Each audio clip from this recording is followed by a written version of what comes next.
Let's get one thing straight right away. Everybody farts. It's a universal human experience, as natural as breathing or blinking. We often treat it as a source of embarrassment, a social taboo to be avoided at all costs, but your body is simply doing its job. Think of yourself as a tiny, highly efficient factory. On an average day, a perfectly healthy person produces a surprisingly significant amount of intestinal gas. We're not talking about a small puff here and there. The daily output ranges from about 0.6 to 1.8 liters. That's enough to fill a large soda bottle, a testament to the bustling activity constantly happening inside your digestive system. This daily volume isn't released in one grand, explosive event. Instead, it's portioned out over the course of the day. The average person passes gas somewhere between 12 and 25 times every 24 hours. That might sound like a lot, but most of these moments are so subtle you might not even notice them. They are the quiet, unsung heroes of your digestive comfort, working behind the scenes to keep things running smoothly. So, the next time you feel a little rumble, remember, you're just hitting your daily quota, a sign that your internal machinery is functioning just as it should be, without any major hiccups or production delays. The composition of this gas is a fascinating cocktail of science. The vast majority of it, over 99%, is completely odorless. It's primarily made up of gases like nitrogen, oxygen, carbon dioxide, hydrogen, and methane. These are the very same gases that make up the air we breathe, with a few extra contributions from our gut bacteria. The infamous smell associated with farts comes from that tiny remaining 1%. It's a powerful reminder that even a small percentage can make a very big impression on our senses, proving that in the world of flatulence, a little bit of chemistry goes a very long way. So, while we might go to great lengths to suppress these natural occurrences, especially in polite company, it's worth appreciating the sheer volume of work your body is doing. Imagine trying to hold a 2-liter bottle's worth of air inside a balloon all day, without letting any of it escape. It's a daunting task, and one that your body is not designed to handle. This constant, steady release is a crucial part of maintaining equilibrium within your gut. It's a biological process that deserves a bit more respect and a little less shame, a quiet acknowledgement of the complex gassy world within. So, where does all this gas originate? It's not just appearing out of thin air though. In a way, some of it is. Intestinal gas is primarily created through two distinct pathways. The first and most straightforward method is by swallowing air, a process known scientifically as aerophagia. Every time you eat, drink, chew gum, or even talk, you inadvertently gulp down small amounts of air. This air, composed mostly of nitrogen and oxygen, travels down your esophagus and into your digestive tract. Most of it comes back up as a burp, but some continues its journey southward, destined for a different exit. The second, and often more fragrant production line is located deep within your colon. This is where your gut microbiome, a bustling community of trillions of bacteria, gets to work.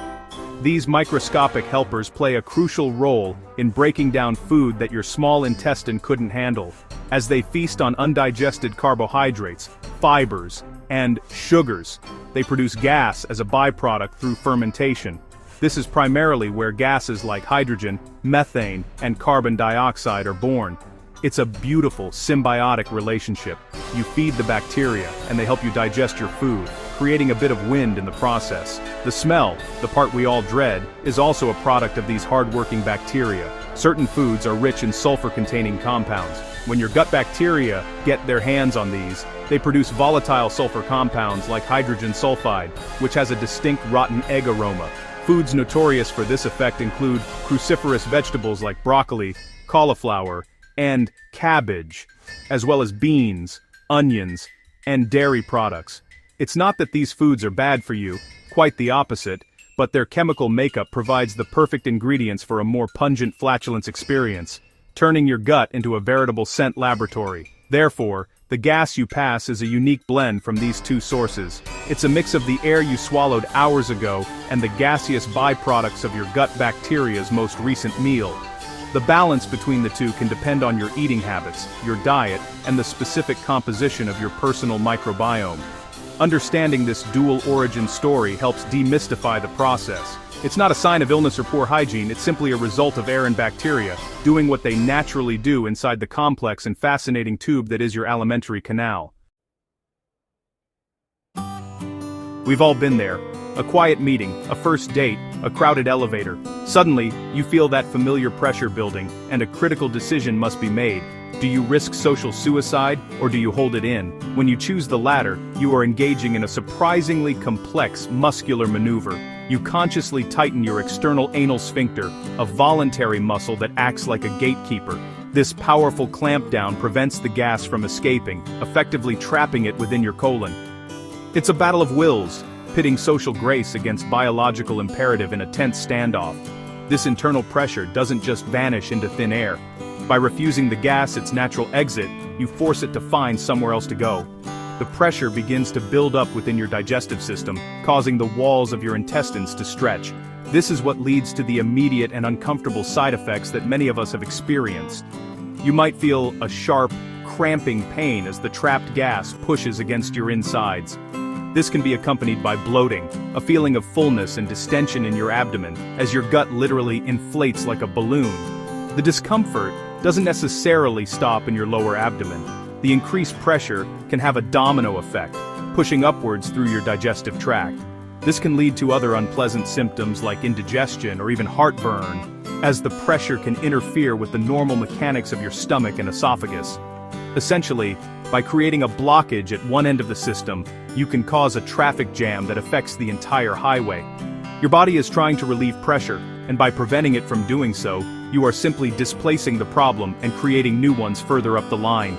In most cases, the gas will eventually win. Your sphincter muscle can only hold on for so long, and the gas might escape later, often uncontrollably and sometimes with more noise than it would have initially. It's a temporary solution at best, a risky delay tactic that often leads to more discomfort than it prevents. You are essentially playing a game of chicken with your own body, and your body has a much higher tolerance for awkwardness than you do. Sooner or later, nature will find a way to take its course, whether you're ready for it or not. So, what happens if you're a true champion of restraint and manage to hold in that gas for an extended period? The gas doesn't just disappear, it has to go somewhere. In a fascinating, if slightly unsettling twist, your body has a backup plan. If the pressure in the colon becomes high enough, some of the gas can be reabsorbed through the intestinal wall and into your bloodstream. From there, it hitches a ride through your circulatory system until it reaches your lungs. The final destination?